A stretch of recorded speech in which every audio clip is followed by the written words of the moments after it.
What has been your biggest, I have to get the duck out of here as soon as possible life moment? High school party, out in a field behind the host's house. All was going well, until some guy brought fireworks. Super dry season. Did not wait around to see what would happen. Heard the next day almost 2 acres went up in flames, and the OPP and fire crew paid him and his folks a visit. Was in Japan for a solo vacation a few weeks ago. I got lost in Shibuya at like 3 AM in the morning, and needed to find a train station. Some creepy Nigerian dude pops up and offers to direct me to the station. Sure, I say, like the utter dumbass bitch I am. The guy takes me in the complete opposite direction. We end up at a hotel. He starts spouting bullshit about falling in love with me and wanting to spend the night with me. Noped the duck out of there and took a taxi instead. You'll regret that. Guy was probably a real Nigerian prince.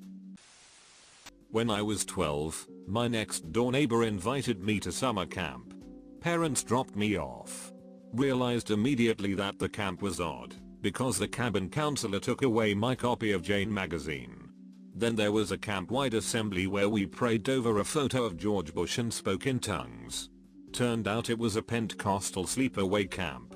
I walked to town and called my parents from a gas station. I was walking home from the gym in Seattle, and I would always walk by this weird house with blankets over the windows. There was also fenced inside yard packed with old busted RVs and garbage. This particular night, there was an old dude with a long white beard standing in front of the house in a bathrobe, smoking a cigarette. I had never seen anyone in front of the house before. Then, I heard what sounded like a Prius pulling up to a stoplight, but was in fact several Seattle police cars rolling up with their engines and lights off. I don't even know how they got that quiet. Then I saw a few officers approaching the house and the old man, with their guns drawn. Completely silently. One of them made eye contact with me, and made a fairly violent hand motion for me to go a different direction. So I did, very quickly. About a month later that house was torn down. I have no idea what happened that night. And I'm glad I didn't have to find out. Obviously the police were going to fight the wizard and didn't want you to interfere. My ex and I have been divorced for 7 years. When she came clean and admitted she'd been seeing another guy for almost a year, had been sleeping with said guy, in our bed while I was at work, for a year. I noped out of there as fast as I could. It was no longer my house, as far as I was concerned. Our son is now 10. He was 3 at the time. When birthdays or other celebratory events come around, there's always one on mom's side, and one on my side.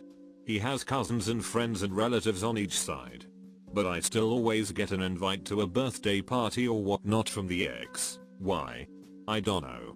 And every single time I accepted, and I sucked it up and showed up and sat around, and made small talk with Mr. New Boyfriend and all of their friends, because I'll be damned if I'd be the parent that triggered the "how come daddy didn't come to my birthday party" conversation. But every single one of these events was agonizing.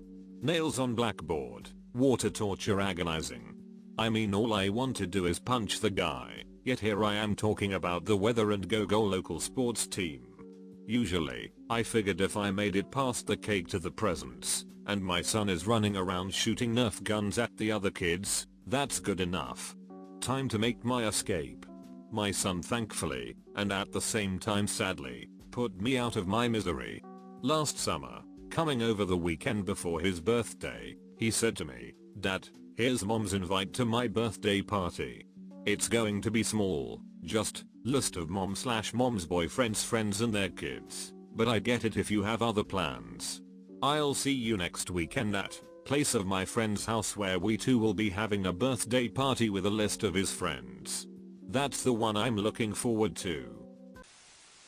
Chechnya, in I think 1995. There were obvious a lot of those moments, but one that stood out was when I was walking back to the apartment block I was staying at, and I realized the entire block was not only empty, but all of the cars were moved out of the way, and there was a carpet laid out about 20 feet in front of me. I have no idea what was under the carpet, or why it was there, but it just felt so suspicious, and of course my first instinct is to run away.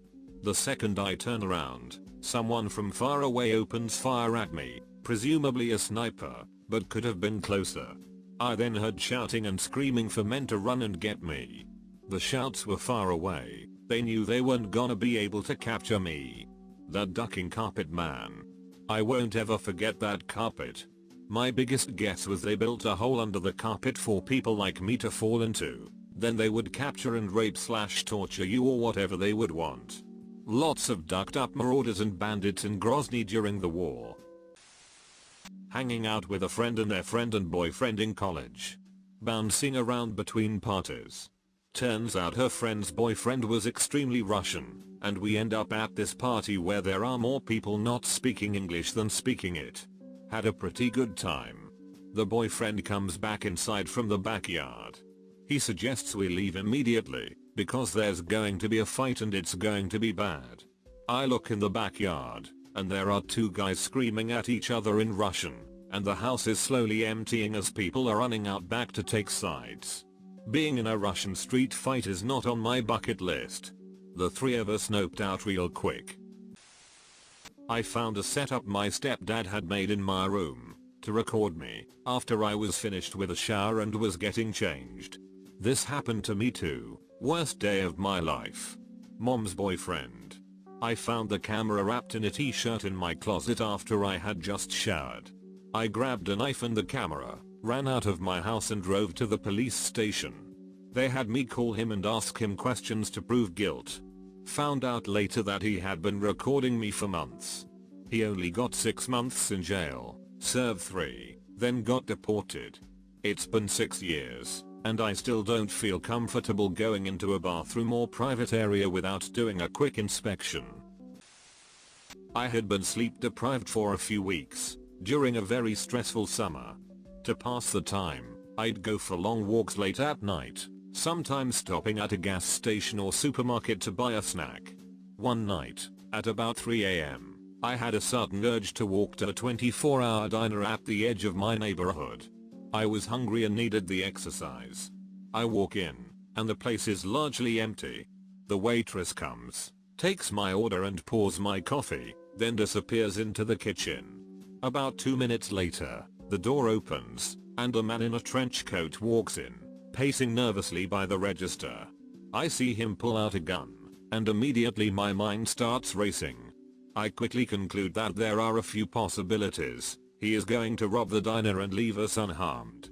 He is going to rob the diner and shoot everyone inside. He is just going to shoot everyone inside, just because. The waitress emerges from the kitchen, unable to see the gun from behind the counter. I'm the only customer who knows what's coming, and the weight of the world is on my shoulders. "Table for one?" she asks. The man shakes his head. "I'm here to see Jeremy." Okay, I figure. He is here to kill Jeremy. Although I wasn't a target, it was horrifying to be sitting so close to what was about to become a murder scene. I braced myself as best as I could for the sound of the gunshot, as I sunk deep into my seat. I knew there was a good chance I'd be getting blood, skull, brain and hair all over my clothing. I was too close not to. What if he shoots me too for being a witness? Complete terror. There was nowhere for me to go. Should I remain silent when he kills this guy? Should I yell out a warning to Jeremy and risk getting killed myself? I clutched a very sharp steak knife on the table and went with my gut instinct. I was probably going to die, but I had to do this. I had to rush the shooter and stab him before he took the life of the cook. As I prepare to kill someone, Jeremy emerges from the kitchen with a wide grin on his face. "You must be Frank." Out comes a wad of cash, and up comes the gun, which is placed right on the counter. Looks even nicer than the pictures. Turns out they had met to sell/purchase a gun from a Craigslist ad. Most terrifying moment of my life. I was walking home from work one night, when a man put his hand on my shoulder. I turned around, and he told me he was going to put me on top of a spiked, iron fence naked. I said, "No thanks," very loudly, and walked away. I didn't expected it to work. but he didn't follow me. I was digging a trench in my side yard during a massive flood to get the water moving again. I heard a loud series of cracking noises behind me and turned around to see branches falling off of a large oak tree. When the cracking got louder, I sprinted out toward the street. Twigs whipped my ears and back before I was safely away. So, probably that. When I was in Iraq 2 years ago, visiting family, and ISIS took over my city. Nope, the duck back to America on the next flight. Is your family doing okay? Yeah, most of them were living in Duhok, and the ones that were in Mosul moved in with the family in Duhok. Generally they're doing well since they are protected by the Kurdish forces, but life in Kurdistan is shit right now. Everything is expensive, there are thousands of refugees everywhere, and Peshmergas are dying. I went to a summer camp. I have ADHD. Turns out my mom was confused with what special needs means, and thought it included ADHD. So me and the Tourette's kid got along pretty great, as we were the only two on the same level. Still the longest 2 weeks of my life. I was 9 or so, about to go wading in a creek, when I noticed a snake in the water. Just a little snake, maybe a foot long, just hanging out mostly vertical with its tail in some mud and reeds and stuff, and its nostrils sticking out of the water. Okay, no big deal. I just won't wade right there. I moved downstream 5 feet or so, and guess what? 2 little snakes right where I wanted to put my bare feet. And another one in the reeds. And, most of those weren't reeds. TLDR, I almost walked all over water moccasin daycare. When the meth came out at a party that already had some nasty vibes going around. Went right over the backyard fence and out the neighbor's gate without saying goodbye. Same thing happened to me, but with crack. I walked straight out and got in my car. My friend called me judgy, and went back in to try it. He is now a crackhead.